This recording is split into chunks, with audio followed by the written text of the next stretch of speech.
Senhor, como nós, todas as vezes nós declaramos, cuide dos nossos filhos, Pai.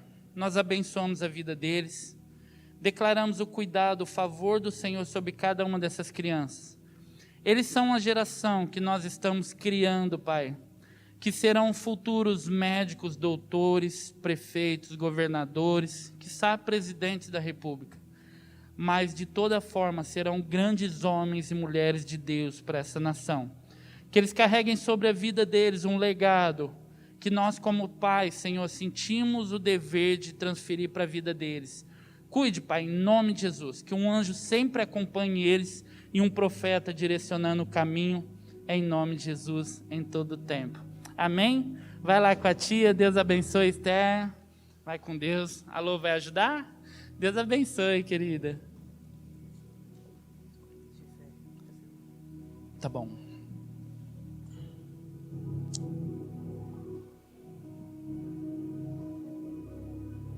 Aleluia. Estamos felizes? Amém? Amém.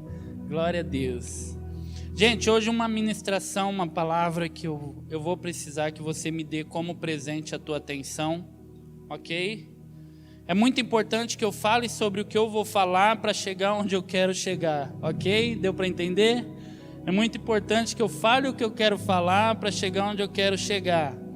E para isso eu vou discorrer algumas coisas que está no início de tudo, lá em Levíticos, para que você entenda onde nós vamos chegar nessa manhã. E Deus vai abençoar de fato a tua vida com aquilo que nós vamos repartir. Amém? Abra comigo em Levíticos capítulo 6, verso 12. Levíticos, aí no comecinho, capítulo 6, verso 12.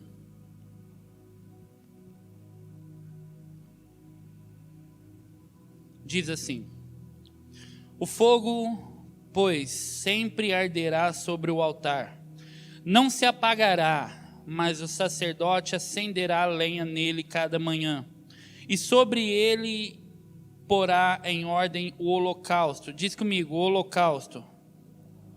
E sobre ele queimará a gordura das ofertas. Fala comigo, a gordura das ofertas pacíficas. Verso 13, o fogo arderá continuamente sobre o altar, jamais deve ser apagado. Eu vou ler de novo. O fogo, pois, sempre arderá sobre o altar, não se apagará, mas o sacerdote acenderá a lenha nele cada manhã, todos os dias pela manhã, e sobre ele porá em ordem o holocausto, e sobre ele queimará a gordura das ofertas pacíficas. O fogo arderá continuamente sobre o altar, jamais ele deve ser apagado. Senhor, nós te agradecemos, Senhor, por esse período de louvor e adoração, onde o Senhor ministrou nos nossos corações, e quero te pedir, Pai, que o Senhor continue falando conosco. Pai, que o nosso coração seja uma terra fértil, Pai, a tua palavra, a tua mensagem seja uma semente, e essa semente possa cair nessa terra, produzindo frutos, esses frutos permaneçam, nos gerem entendimento e descortine na nossa vida aquilo que o Senhor de fato quer nos ensinar nessa manhã. Pai, nós declaramos cair por terra todo o mal, tudo aquilo que venha tentar impedir os nossos ouvidos de ouvir e entender a tua mensagem. Que seja dissipado todas as trevas e a luz do Senhor resplandeça nessa manhã, em nome de Jesus.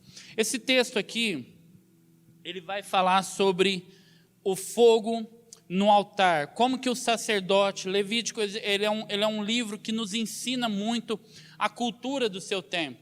Os procedimentos, o modelo, o modo com que os sacerdotes trabalhavam no templo, como que eles construíam, como que eles trabalhavam o altar, cada sacrifício. Você vai ler capítulo 1, capítulo 2, 3 e 4 de Levítico, ele vai ensinar cada tipo de sacrifício, cada tipo de oferta, cada um à sua maneira, qual que era a liturgia cultural do seu tempo, como que era para proceder, desde quando era tirado o animal do rebanho, até o animal ser queimado no altar. Ele vai ensinar todo o procedimento, e cada procedimento desse, ele sempre vai se lembrar de que o sacerdote precisava, após o sacrifício, tirar as cinzas do sacrifício anterior, aquilo que já havia passado, tirar, levar um altar preparado fora do arraial, e naquele altar novo, ele precisava todo dia reabastecer com lenha, para que o fogo ardesse continuamente. Aqui eu quero já abrir um parênteses,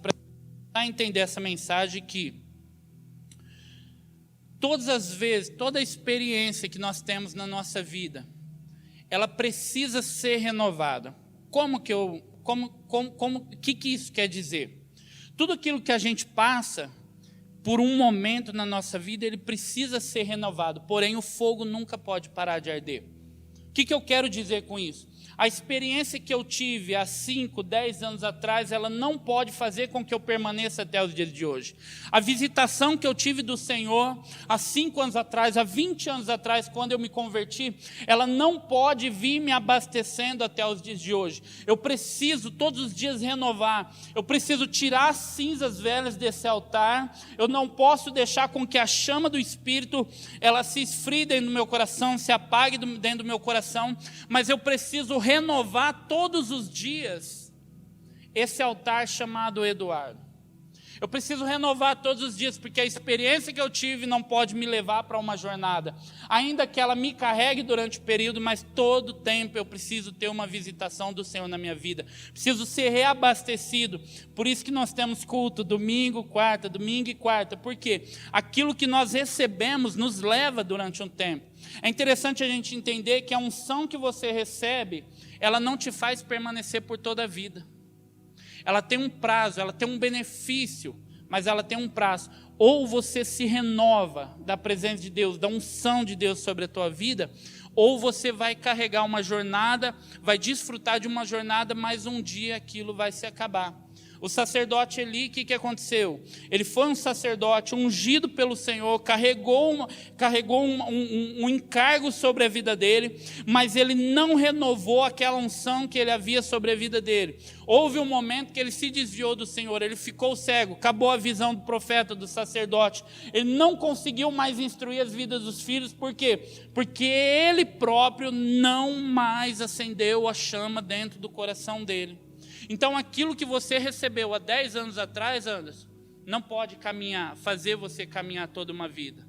Você tem todos os dias tirar as coisas que passaram e reabastecer o altar que é a sua vida, colocar lenha, ativar essa chama dentro do teu coração, porque só assim o fogo vai arder continuamente no altar.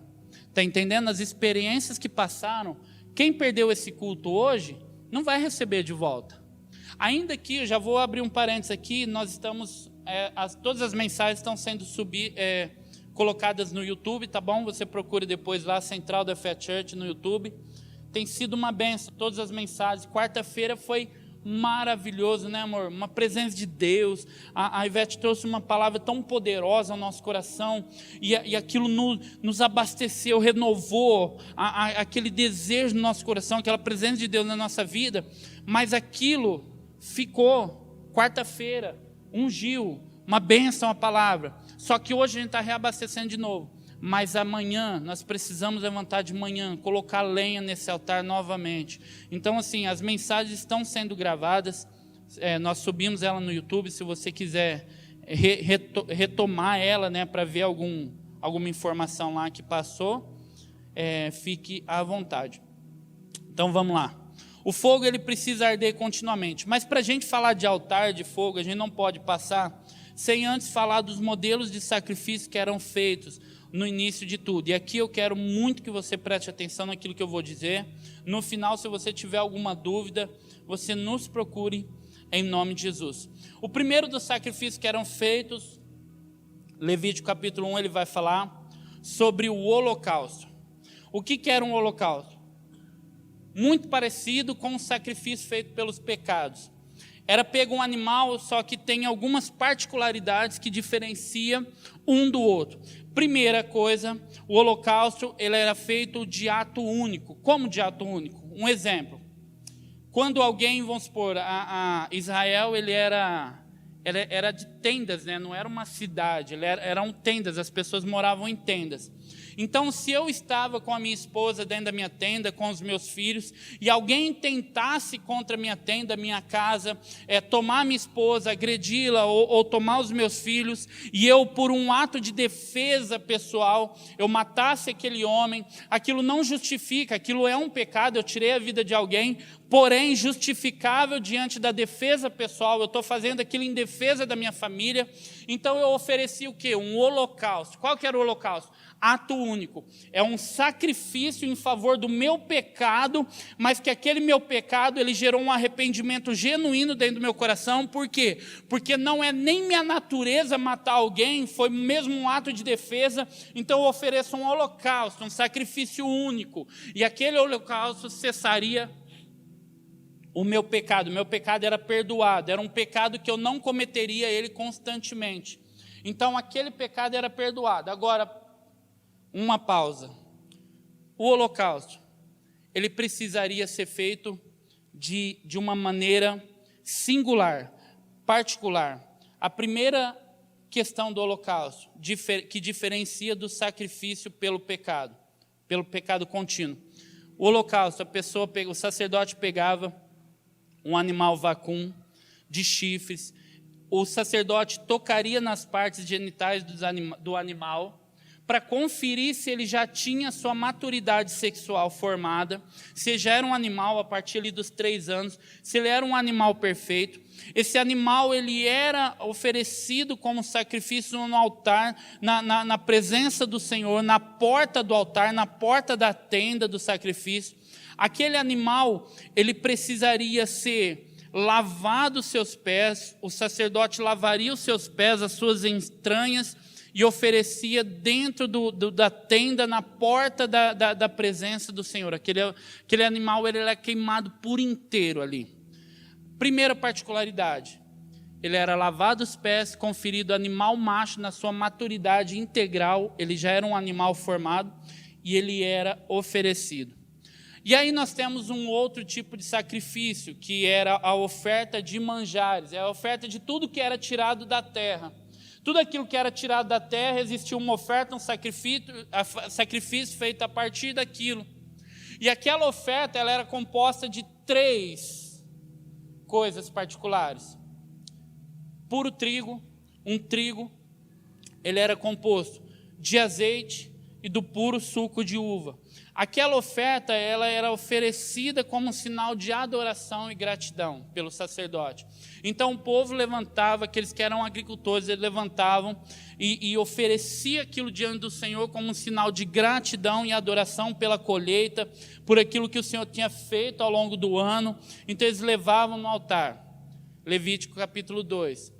No capítulo 3, ele vai falar de uma outra oferta, e ali, no capítulo 3 em diante, ele vai usar uns 3 capítulos para falar de ofertas diferentes, porém fazendo parte do mesmo sacrifício, que era o sacrifício pelo pecado, em favor do pecado contínuo. Como que era feito esse sacrifício? Também feito de um animal, porém esse animal não precisaria de fato ser um animal macho, mas ele poderia ser um animal macho ou um animal fêmea. Por exemplo, quando eles sacrificavam um animal fêmea, aquele animal ele simbolizava a multiplicação, porque a fêmea que multiplicava, que gestava, enfim, ela multiplicava, então aquele animal simbolizava a multiplicação da misericórdia do Senhor para com a vida daquele que estava oferecendo o sacrifício. Ou seja, pecados que eu cometo continuamente, eu ofereço um animal macho, simbolizando diante de Deus, que eu me arrependo, porém eu tenho dificuldade com aquele pecado, então as misericórdias do Senhor vão se renovando, a partir da multiplicação simbolizada daquele animal fêmea. E o animal também poderia ser macho, oferecido na porta da tenda, porém queimado fora da tenda. Olha que interessante. Só que esse animal, diferente do primeiro sacrifício, que era o holocausto, o sacrifício pelo pecado, ele não precisaria do sacerdote lavar nem as entranhas e nem os seus pés. Lembre-se sempre disso. Só que ele era colocado na porta da tenda, feito o sacrifício e queimado fora da tenda. e fora da tenda ele precisaria ser queimado sobre um altar de pedra, não lavrado pela mão de um homem. Olha que interessante. Então eles levavam, subiam em cima de um morro, de uma pedra, né, de algum monte, que era uma pedra não lavrada pela mão de um homem, e queimava nesse altar. Esse altar é o altar que o sacerdote, no capítulo 6, pegava as cinzas e levava para esse altar e construía esse altar lá em cima do monte. Agora, abra um parêntese aqui, eu quero começar a caminhar com vocês. O primeiro holocausto, ele era um holocausto feito de ato único. A oferta dos manjares, o sacrifício dos manjares, a oferta dos manjares, era uma oferta de algo tirado da terra. E o sacrifício pelo pecado era um sacrifício contínuo, pelo pecado na nação. Uma vez por ano eles sacrificavam pelo pecado do povo, o sacerdote oferecia pelo pecado próprio, o sacerdote oferecia pelo pecado de um líder da nação, oferecia pelo pecado do filho, pelo pecado do pai, continuamente oferecendo. Agora, o que nós precisamos entender em cada um desses sacrifícios, que existe uma composição para ele. Por isso que eu pedi como presente a tua atenção, que isso vai ser muito poderoso para a tua vida. Todo sacrifício ele precisava de 3 elementos. 3 elementos. Primeiro, oblação, fala comigo, oblação, libação e a gordura. Qual que é a oblação no sacrifício e no holocausto? A carne do animal, a parte sólida do animal. Então eu ofereço uma oblação, a parte sólida do animal. Qual que é a libação? A parte líquida, o sangue do animal. Então quando eu ofereço aquele sacrifício, tanto no holocausto como no sacrifício pelo pecado, a oblação é a carne, a libação é o sangue e a gordura já produz do próprio animal. Por que os 3 elementos? A carne, o sangue e a gordura. A carne e o sangue simbolizado depois na ceia do Senhor, você vai ver um pouquinho mais para frente. Mas a gordura, ela é feita para chegar ao Senhor como um cheiro agradável. Olha que interessante. Deus nunca move o teu coração a oferecer um sacrifício ou uma oferta sem antes preparar aquilo para que chegue a Ele. Ele não induz você a fazer algo sem antes não preparar para receber aquilo. Então Ele coloca a gordura também, para que quando aquele sacrifício é queimado, a gordura ela sobe ao Senhor como um cheiro suave às suas narinas e Ele recebe aquilo. Agora, onde estão os 3 elementos nessa oferta de manjares? O trigo é a oblação. A libação é o puro suco da uva. E a gordura é o azeite. Então, todo tipo de sacrifício que eles faziam, tinham que ter os 3 elementos. Oblação, libação e a gordura. Agora, abre comigo lá em Gênesis,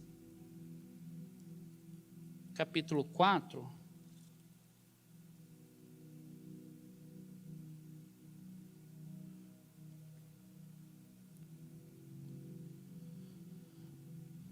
Gênesis capítulo 4, está facinho aí.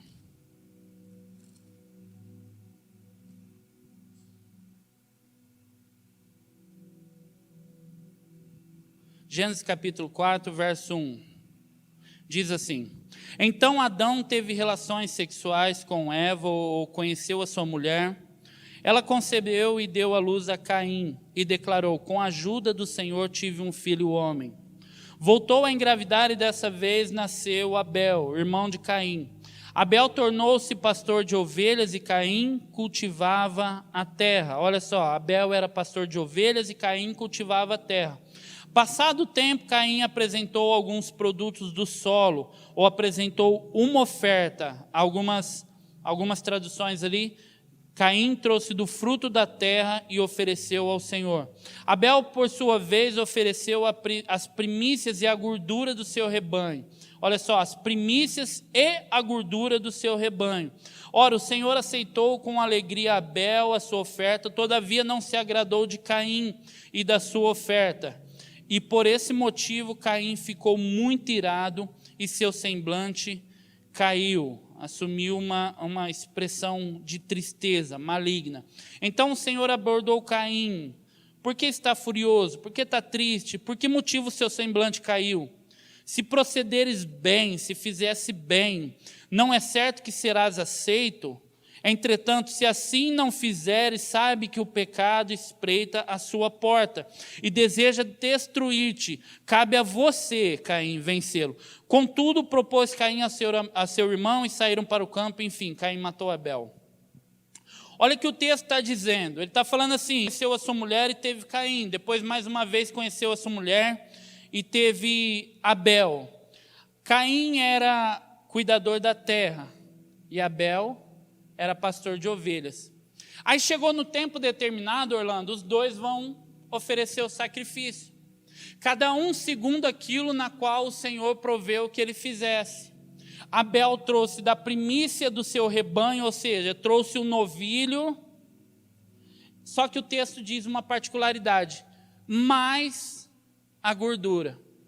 Mas aquilo que eu expliquei para vocês já, na oferta do animal vacum, do animal, ele já tem a sua oblação, já tem a sua libação e já tem a sua gordura no próprio contexto físico do animal. Então, por que Abel traz mais gordura? Porque, de fato, Abel está preocupado, porque Abel entende o que teria que ser feito. Ele olha para a oferta de Caim e ele fala: Caim, a tua não está completa. Não tem como oferecer algo a Deus sem que Deus a receba. De fato, se eu oferecer algo a Deus e Deus não receber, aquilo que eu fiz é em vão, é um sacrifício perdido, é um sacrifício em vão. E tudo que eu trouxe ao altar não vale de nada. E aí ele fala assim: Caim, a tua oferta não está completa, toma aqui também a gordura, eu trago a gordura para você. Mas ainda faltava algo, porque talvez a minha tradução, existe um equívoco aqui, porque a tradução correta, ela fala que Caim trouxe o fruto da terra. Qual que era o fruto da terra? Ele trouxe o trigo. Mas Abel, ele é pastor de ovelhas. Ele não tem como produzir o mosto da uva, o suco puro da uva. Ele não sabe cultivar a parreira de uva. Ele não consegue complementar a oferta de Caim. Então ele faz aquilo que ele pode. Eu trago a minha parte e trago a gordura. A única coisa que você tem que fazer é trazer o trigo e o puro suco da uva. Mas ele traz só o trigo. Não tem libação e não tem a gordura. Abel trouxe, só que a oferta incompleta. Deus olha para aquilo, recebe a de Abel, mas não recebe a de Caim. Mas por que eu estou falando isso? Porque o mal não estava na oferta, estava no coração. Na integridade do coração de que Caim viesse trazer ao Senhor. Abel preparou o contexto da vida dele, ele se preparou para aquele momento, ele preparou o novilho, ele preparou aquilo que estava à disposição dele. Agora Caim fez de qualquer jeito, tanto é que o texto vai seguir dizendo que Caim pôs em xeque até o poder da misericórdia do Senhor para com ele. Ele fala assim: o meu pecado é maior do que a disposição que o Senhor tem de perdoá-lo. Ele coloca em xeque até o poder que está no coração do Senhor de perdoar aquilo que ele fez de errado. A integridade, a forma inteira com que ele se entrega ao Senhor. E Deus rejeita Caim, a Bíblia diz, Deus rejeita Caim e a sua oferta. E a oferta de Caim estava revelando o coração de Caim. A oferta estava revelando o coração dele. Por isso que Deus rejeita Caim, depois, consequentemente, rejeita a oferta. Eu não estou falando da oferta com que traz, mas a integridade do coração com que serve. Mas ainda faltava uma coisa. Todo o contexto do sacrifício, ele precisa ser, por mais que ele tenha a sua disposição, a sua tricotomia, se assim eu posso falar, da oblação, libação e o azeite, mas ainda assim ela precisa ter a sua integridade uma ligada à outra. Você não pode oferecer uma oferta de manjares sem antes ter oferecido um holocausto. Você não pode ter oferecido um sacrifício pelo pecado sem antes ter entendido o holocausto. Olha que interessante. Apocalipse, se eu não me engano, Apocalipse capítulo 2, eu não vou recordar o texto, propriamente dito. Mas ele fala assim, que o cordeiro, ele foi morto, eu falei sobre isso um pouquinho ontem, desde a fundação do mundo. O que ele está dizendo? Que tudo aquilo que a gente fazer para Deus, não só na oferta depositada no altar, mas no serviço à casa de Deus, toda a disposição do coração de servir a Deus, ele tem que ser íntegro, ele tem que ser entregue por inteiro. Toda a disposição da nossa vida, ela não pode ser feita em partes, ela tem que ser feita na sua integralidade, inteiro. Quando eu entrego minha vida ao Senhor, eu tenho que entregar toda a minha vida, não só partes da minha vida. O problema é que a gente entrega a nossa vida a Deus, mas fala assim, mas os meus sentimentos eu cuido. Eu entrego a minha vida a Deus, mas o meu relacionamento sou eu quem cuido. Eu entrego minha vida a Deus, mas deixa que meu filhinho eu que cuido. A integralidade, quando a gente se oferece no altar como um sacrifício vivo, perfeito, agradável ao Senhor, ele está falando de uma integralidade. Você precisa se entregar por inteiro a Deus. Você precisa entregar a tua vida, a tua alma, o teu coração, os teus sentimentos, o teu trabalho, a tua família, teu pai, a tua mãe, o teu filho, as tuas finanças, o teu corpo físico, o teu sentimento, a vida emocional, entregar tudo ao Senhor, porque só assim Ele passa a cuidar. Olha o que o texto está dizendo, Apocalipse, se eu não me engano, capítulo 2, ele vai falar sobre o cordeiro ter sido sacrificado desde a fundação do mundo. Mas por que isso?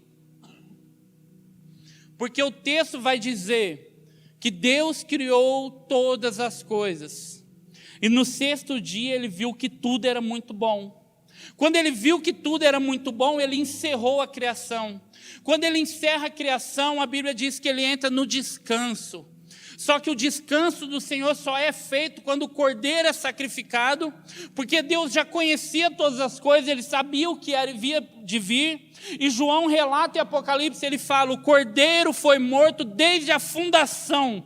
Quando encerrou a criação, a fundação do mundo, Deus imolou o cordeiro, matou o cordeiro, ele fez o sacrifício que teria que ser único, o holocausto, ato único, degola única, feito ali desde a fundação do mundo, e entrou no descanso, entrou na eternidade. Quando ele entra no sétimo dia, você não vê a Bíblia relatar o oitavo dia. Por quê? Porque nós éramos para desfrutar o descanso do Senhor até os dias de hoje. Mas o pecado que bateu a porta, Caim, Deus fala, o pecado pode vir à porta, na tua mente, a maldade pode vir à tua mente, mas você que tem que administrar a tua mente, você tem que administrar a tua vida. Então eu rejeito o teu coração, não a tua oferta, mas consequência de eu rejeitar o teu coração, a tua oferta é rejeitada. Olha que interessante. Então, desde a fundação do mundo, o que era para nós? A provisão eterna. Não era para a gente estar sofrendo esse bando de coisa maluca que a gente está sofrendo. Não era para a gente estar orando pela enfermidade do irmão, orando pelo relacionamento do irmão. Não era para a gente estar aqui se cuidando, não. Era para a gente viver no descanso do Senhor. Mas quando o Caim quebra a integralidade da vida dele, quando ele deixa de se oferecer por inteiro ao Senhor, ele interrompe o sacrifício, ele cancela o holocausto, ele desvalida o holocausto, aí toda essa consequência maligna caiu sobre a terra, até o dia onde o Cordeiro veio novamente, batizado por João Batista. Ele se revela como cordeiro, e ele diz, eu estou indo como um cordeiro, silenciado, sem abrir a boca, ao matadouro para ser degolado novamente. Novamente Deus proveu o holocausto. Só que aí não poderia ser somente um holocausto, ele precisava ser um sacrifício antes do holocausto, porque o holocausto não é feito pelos pecados contínuos da humanidade, o sacrifício sim. Então a provisão pelo pecado contínuo da humanidade teria que ser na forma de sacrifício. Por isso que Jesus, na quinta-feira, antes da ceia do Senhor, ele pega uma bacia e ele começa, meu Deus do céu, ele começa a lavar o pé dos discípulos, o pé de cada um deles, eles vezes não entende, a gente não entende esse texto, a gente fala que é somente sobre a humildade de Jesus, ensinando sobre humildade. Não, ele está falando o seguinte: olha, eu fui desde a fundação do mundo eu fui o holocausto, mas agora existe um sacrifício que precisa ser feito. E ele começou a lavar o pé de cada um dos discípulos. Pedro se levanta: o meu Senhor não vai lavar não, o Senhor é o mestre, o Senhor é Jesus, o meu pé o Senhor não lava. Jesus olha para ele e fala assim: se eu não lavar o teu pé, você não terá parte comigo nesse mistério, nesse ministério da redenção da humanidade. Porque nenhum deles, todos eles teriam que morrer de forma trágica, mas nenhum deles teria que ser considerado aquele que morreu pela redenção da humanidade. Não poderia haver confusão. Então Jesus lava o pé de todos os discípulos, e Pedro fala: o meu Senhor não lava. Ele fala: eu preciso lavar os seus pés, senão você não terá parte comigo. Aí Pedro fala: então já lava da cabeça, lava o corpo inteiro. Ele fala: você não precisa, porque a palavra tem te lavado por completo na sua vida. Quando eu creio na palavra, a palavra tem limpado a minha mente, limpado o meu coração, restaurado a minha alma, restaurado o meu entendimento, restaurado o meu casamento, a minha saúde. A palavra tem me lavado. Mas o pé não podia ser lavado, porque, lembra lá do início? Somente aquele que precisava ser sacrificado poderia ser lavado os pés. Quando os judeus olham para aquele ato e depois ligam a morte de cada um deles, eles falam: todos eles foram ao holocausto, mas um só foi sacrifício pelo pecado. E aí Jesus, ele é preso, só que ele é levado aonde? Meu Jesus amado. Ele é levado sobre um monte chamado Gólgota, o monte da caveira, o morro da caveira, e ali ele é sacrificado, porque o sacrifício pelo pecado, ele não poderia ser feito na porta do templo, ele teria que ser feito sobre uma pedra lavada, não por mão de homens. E Jesus é sacrificado, só que ele já não é mais um sacrifício contínuo, porque ele veio perfeito. Ele veio puro, ele veio santo, e assim permaneceu por toda a sua vida. Então aquele sacrifício pelo pecado agora se tornou o sacrifício pela redenção de toda a humanidade. Por isso nós estamos aqui nessa manhã. Se coloque de pé em nome de Jesus.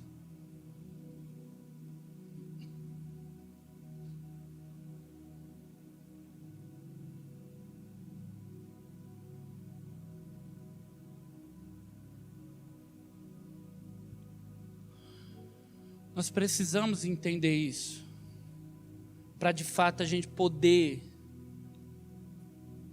fazer da maneira correta na nossa vida. O que foi rejeitado de Caim, aprenda isso, não foi a sua oferta, foi o coração dele que foi rejeitado, porque ele ofereceu para Deus de qualquer maneira, porque ele duvidou daquilo que Deus podia fazer. E ele entrega a Deus de qualquer maneira a vida. Aquela oferta de Caim, ela na sua complexividade, quando ela unida ao sacrifício de Abel e ao holocausto do Cordeiro, ela forma a oferta da redenção. E quando ela é feita não de maneira íntegra, de maneira inteira, é barrado na nossa vida a redenção do Senhor, a provisão eterna do Senhor. Por isso que nós padecemos muitas vezes, porque nós não nos entregamos por inteiro no altar do Senhor.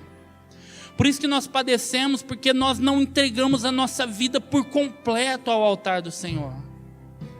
Por isso que nós padecemos, porque nós queremos administrar as nossas vidas da maneira que a gente bem entende, a gente põe em xeque o poder que Deus tem sobre as nossas vidas, o poder da provisão de Deus, o poder da restauração de Deus, as misericórdias do Senhor, o amor de Deus. A gente coloca em xeque quando a gente não entrega a nossa vida por inteiro no altar do Senhor.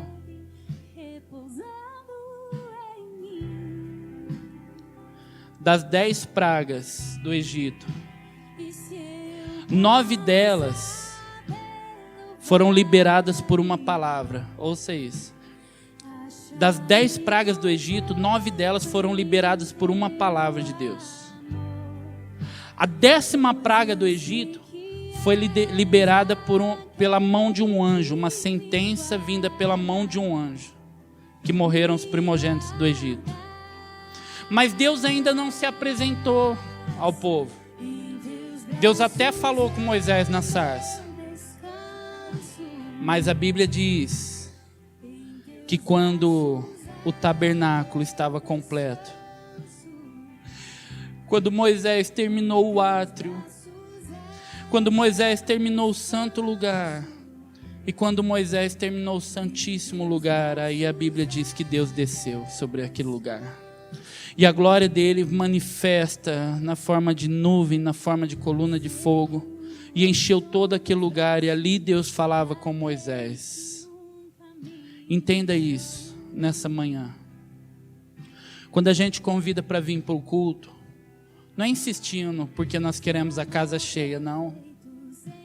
É porque nós sabemos que no momento que você entregar a tua vida por completo na presença de Deus, quando estiver completo, quando você se oferecer por completo, quando terminar a obra que cabe a você fazer, Deus vai descer sobre a tua vida, querido, e vai mudar toda a tua história, toda a tua rotina vai ser mudada pelo poder de Deus, a tua família vai ser mudada pelo poder de Deus, a tua vida financeira vai ser mudada pelo poder de Deus, a tua saúde restaurada, o teu casamento restaurado, a tua vida emocional restaurada, a depressão vai embora, o mal vai embora, as ações do inimigo vão embora da sua vida, vai partir em retirada. Por quê? Porque você já entregou a tua vida por completo no altar do Senhor.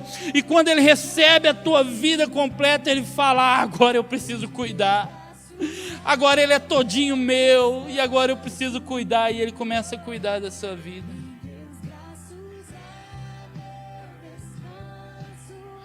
Eu quero te convidar nessa manhã,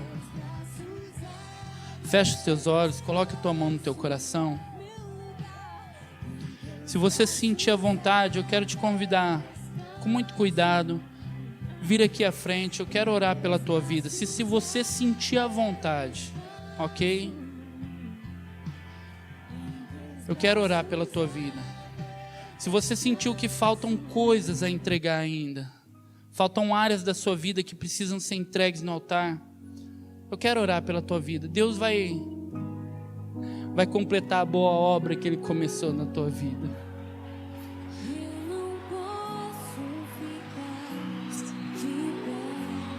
Esteja orando. Vai colocando no altar. Vai colocando no altar as suas decepções, as suas frustrações, aquilo que você precisa de Deus. Coloca no altar, fala: Deus, a minha vida é tua. Eu entrego a minha vida ao Senhor. Muda a minha história, Pai. Eu estou aqui. Hoje eu sou o sacrifício. Eu me coloco diante do altar, Senhor, vem sobre a minha vida.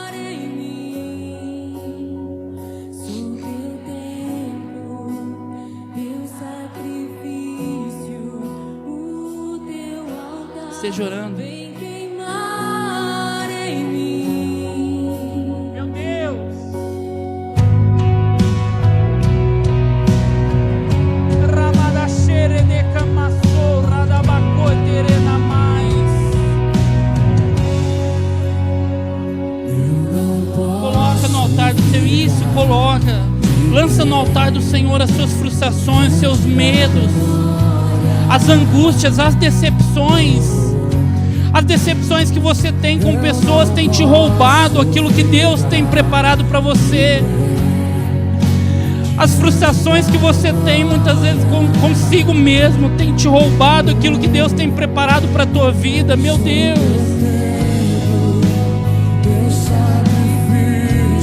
Essa manhã pode mudar a tua história, pode mudar a tua vida. Jesus já foi o holocausto, já foi o sacrifício perfeito. Agora nós precisamos completar essa obra na nossa vida.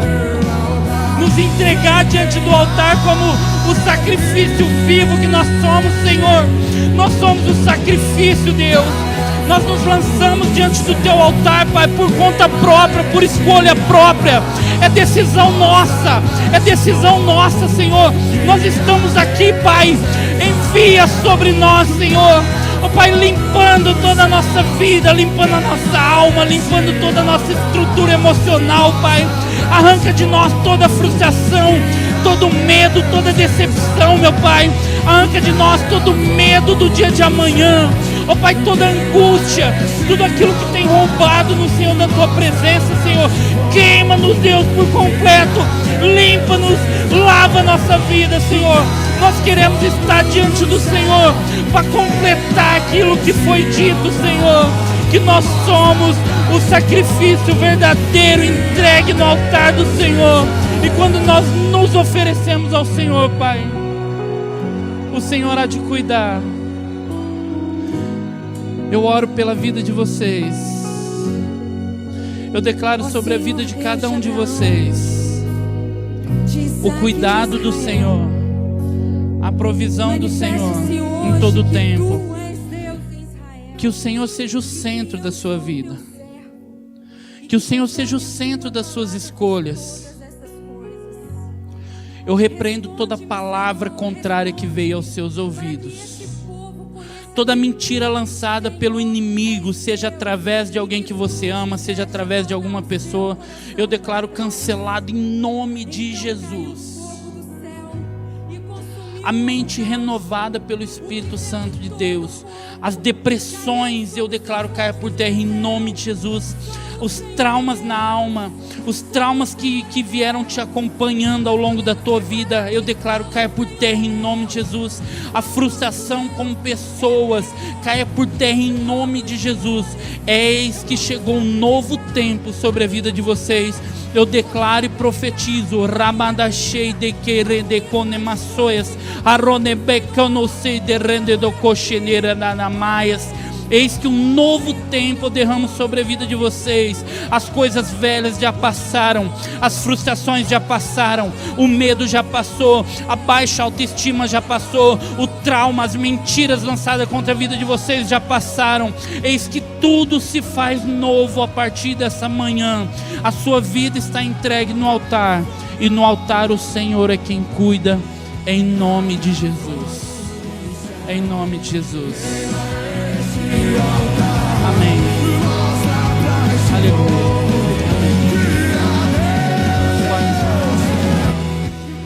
Amém. Pode ir para o seu lugar. Deixa eu falar uma coisa para vocês.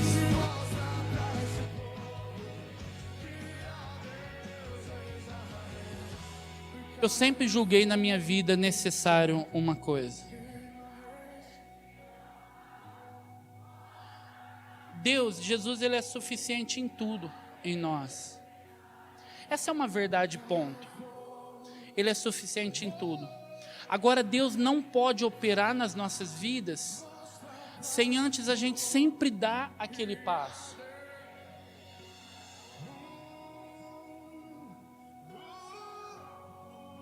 Colocar nossa vida no altar. Abraão, ele sobe com um filho. Lembra dessa história? Vocês lembram? Lembra, né, dessa história? Abraão sobe com o filho no altar. Só que é interessante a gente pensar numa coisa. Isaac, ele tem de 25 a 30 anos. Alguns dizem que ele tem até quase 35 anos. De 25 a 30 anos. É um adulto, não é? Eu tenho 37. 25 anos já é um adulto. Só que, paralelo a isso, Abraão tem 100. Abraão olha para Isaac e fala: filho, vamos oferecer um sacrifício. Pega a lenha, coloca sobre Isaac, dá lá o fogo, né? Não sei como que eles levavam, se era um isqueirinho neandertal, não sei como que eles faziam. Tá lá, e vamos subir. Aí começa a subir o monte. Só que, entenda essa história. Se Isaac tem de 25 a 30 anos, ele já ofereceu no mínimo de 25 a 30 sacrifícios. Porque todo ano, pelo menos era feito sobre o monte. E ele fazia com o pai. Então ele sabia o que precisava levar. A lenha, o fogo e o cordeiro. Só que dessa vez ele não vai levar o cordeiro. Aí ele sobe, no meio do caminho ele olha para o pai, aquilo está cheirando mal, ele fala: pai, eu tenho a lenha, eu tenho o fogo, mas aonde está o sacrifício? O pai olha para ele, e aquele olhar de pai, ele entende tudo. 25 ou 30 anos, ele entende que ele seria morto. Abraão olha para ele: Deus proverá o sacrifício. Só que ele sabe que é ele. 25 a 30 anos, Bruno. O pai com 100, ele pode ou não fugir dali? Ele é um adulto, o pai tem 100 anos. Ele poderia falar: pai, o problema é seu, cara. Deus falou com você, Deus não falou comigo. Se tem alguém que quer morrer, deita lá em cima, põe fogo e morre. Mas não, ele escolheu por conta própria seu sacrifício pelo projeto. É isso que nós temos que fazer todos os dias. Parar de fugir daquilo que Deus está falando. Nos tornar, por escolha própria, ser o sacrifício no altar do Senhor. Amém? Amém. Em nome de Jesus. Abra suas mãos como se estivesse recebendo. Senhor, nós te agradecemos por essa manhã tão gloriosa. Declaramos em nome de Jesus, Pai, que a unção que foi derramada aqui pela parte do Senhor, Pai, possa prover em nós um entendimento, uma revelação, uma decisão genuína, Pai, de colocar as nossas vidas constantemente no altar do Senhor. Que o amor de Deus Pai, as consolações do Espírito Santo e que as misericórdias do nosso bom, lindo Jesus esteja continuamente sobre as nossas vidas, em nome de Jesus. Amém, amém.